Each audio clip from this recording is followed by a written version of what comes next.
This is the Gazelle Tent's T4 Plus Hub Tent Overland Edition. My first impression came the moment I dragged the bag out of the truck. It's long, heavy, and clearly built for vehicle camping, not backpacking. The packed size is about 63 inches long and roughly 11 by 11 around, so planning how to haul it matters. From my experience, it fits best in a truck bed or on a roof rack. When I strapped it up top during a rainy drive, the water-resistant duffel didn't fully keep water out through the zipper. I learned to store it under a hard case or wrap it in a tarp. Not a deal breaker, but worth knowing. Setup is where this tent earns its reputation. The hub design uses pre-attached fiberglass poles and center hubs in each wall. I grab the pole handles and the walls pop into place with a firm pull.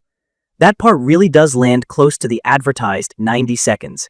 It's not push-button easy though. The hubs need a decisive yank. Feels like 30 to 40 pounds of pull. I'm fine with it, but I've watched smaller friends need 2 tries, especially on the roof hub. Key features that stood out to me are the true standing height at 78 inches and the 2-room layout. The main room is your sealed sleeping area, and the front plus room starts as a screen room but zips into a private sleeping space. In my opinion, this layout is what makes it feel like a little cabin instead of a tent. The floor plan measures 94 by 165 inches and feels bigger than it sounds because the walls are almost vertical. At shoulder height, it's roomy, not cave-like. I can walk around without hunching, stash totes along the edges, and still have space for a queen mattress plus a dog bed. Gazelle rates it for 4 to 8 people.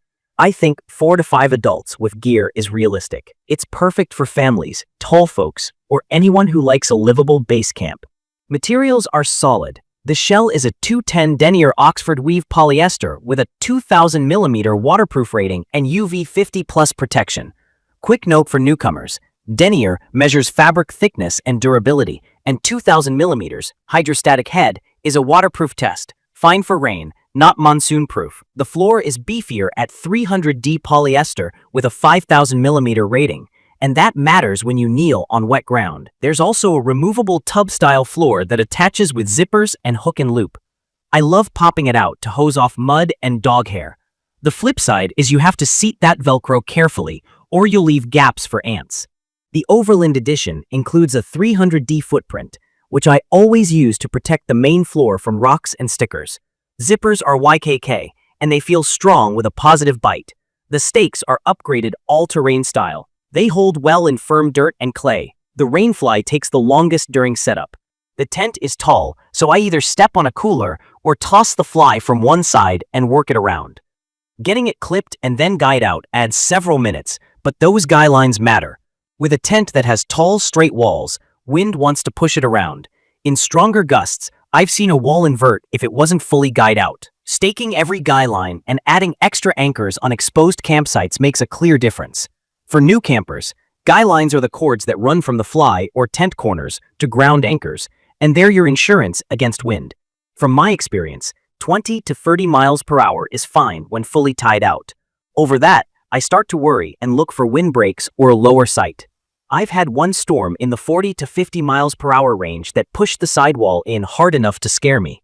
The tent survived, but I wouldn't choose this for a ridgeline in a gale. Rain performance has been good overall. The fly covers well, but during driving rain, I noticed a few drips around the hub area and a seam near an accessory loop. A quick coat of seam sealer solved it for me. Ventilation is excellent. The 5 big mesh windows and mesh roof move a lot of air and cut condensation. On clear nights, with the fly off, it becomes a bug-proof sky dome.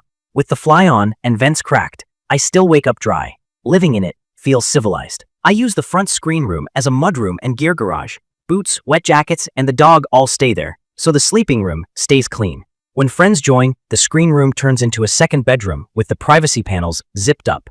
The heavier 300D floor inspires confidence under caught legs and dog claws, and the texture has enough grip that pads don't slide around. The alpine green oak moss color blends into the trees without screaming, "Look at me," which I appreciate at dispersed sites. Durability has been strong so far. The fabrics and YKK zippers are holding up, and the floor hasn't punctured. I try not to force anything when folding or popping the hubs.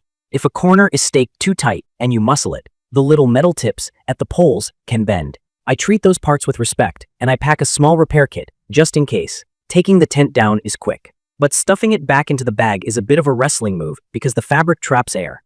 I roll and squeeze the bundle to burp the air out, then slide it into the bucket-style duffel. I'd love a full clamshell bag that opens all the way.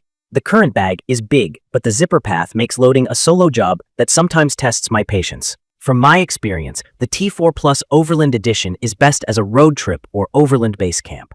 It's not meant to be carried far, and the packed length makes small cars tricky. I've owned rooftop tents, and I keep coming back to this because I can leave camp set and drive out to explore. It's also a win for dog owners. Ground level entry means no ladder hauling, and the front rim keeps muddy paws out of my sleeping bag. On the other hand, if you camp in consistently high winds on exposed ground, a lower profile mountaineering design will give you more confidence.